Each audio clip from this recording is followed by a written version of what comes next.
This is Talk Business and Politics with Roby Brock. Well, welcome to the program. Thanks for joining us in the new year. Happy 2018.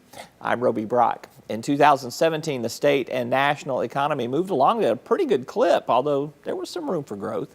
I sat down this week with 3 Arkansas executives to get their take on what 2018 has in store. Ray Dillon, former Deltic Timber CEO, past chair of the Arkansas State Chamber and Little Rock branch of the Federal Reserve Bank, Arkansas Children's CEO Marcy Doderer, and AEDC Executive Director Mike Preston are our roundtable guests. Ray, I'm coming to you first as we talk about the economy for 2018.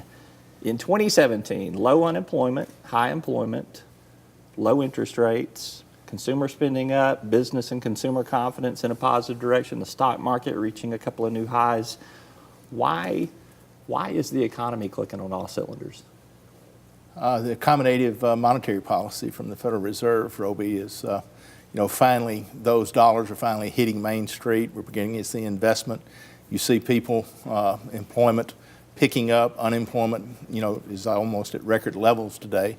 And so those dollars are finding their way back into the economy. Corporate profits are, quite frankly, very healthy.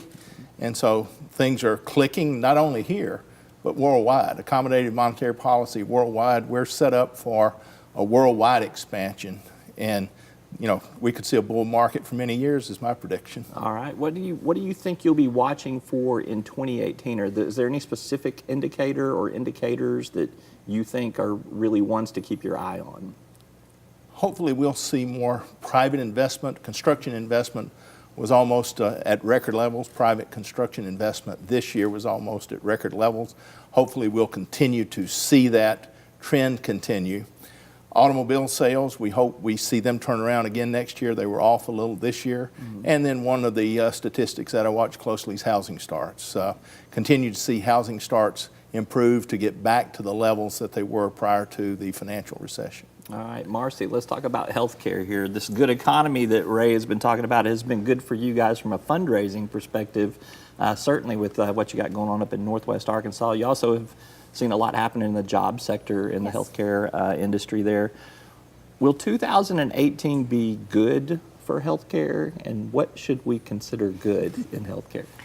I think 2018 will definitely be good for Arkansas Children's and for the children in the state across our network of services because we're growing. We will open Arkansas Children's Northwest in coming weeks. We'll actually celebrate the clinics opening next week on Tuesday, January 9th, and then the inpatient side to follow not far from that.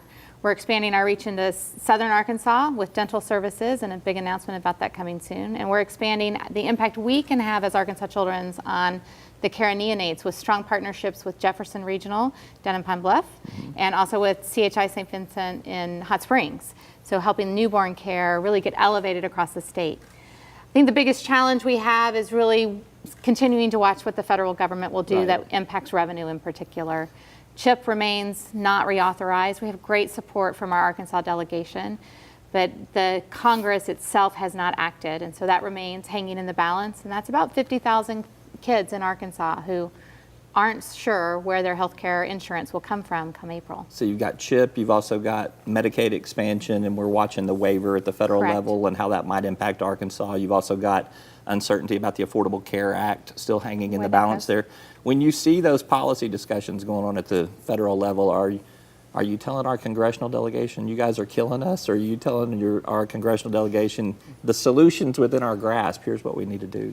But it's really, we help with that mixed message. So actually, I'll be in DC next week and hope to see all of the Arkansas delegations so we can deliver a message and advocacy for public health policy for children, to push for reauthorization of CHIP.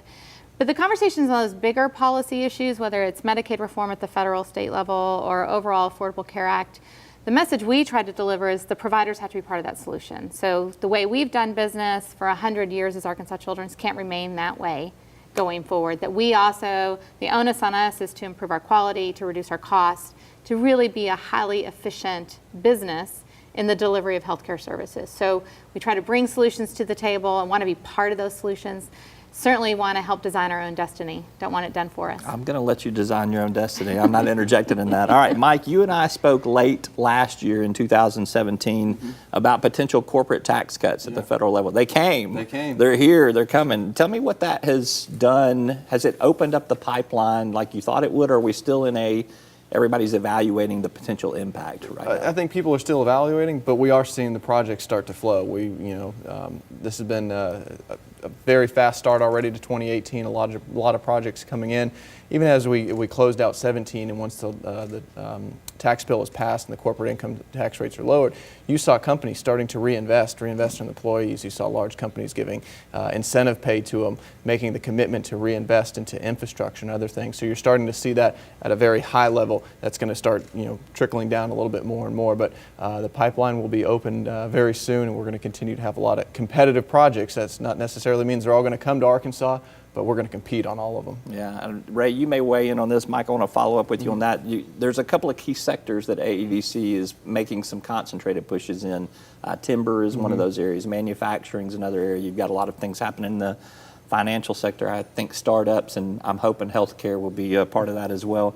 Where do you think we're going to see the biggest impact in 2018?